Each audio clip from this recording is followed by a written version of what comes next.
എടാ നമുക്ക് അങ്ങന്നേ വണ്ടിയുടെ പേര് ഗസ് ചെയ്ത് കളിച്ചാലോ? ആ എന്നാ ശരി, നീ എന്നാ പറഞ്ഞു തുടങ്ങി.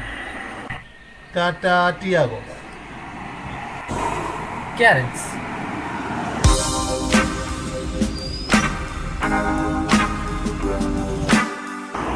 അത് ഏതാടാ വന്ന വണ്ടി? എനിക്ക് മനസ്സിലാവുള്ളൂ, അത് ഏതാ വണ്ടി? ഹായ് പിള്ളേരെ. Hi uncle. ഒരു ആക്സിഡന്റ് പറ്റിയതാ. Can I cross? അത് ഏതാടാ വണ്ടി? അങ്കിളെ ഒരു മിനിറ്റ്. വണ്ടി വല്ലതും പറഞ്ഞോ? കണ്ണറിയാൻ പാടില്ല. Can I cross?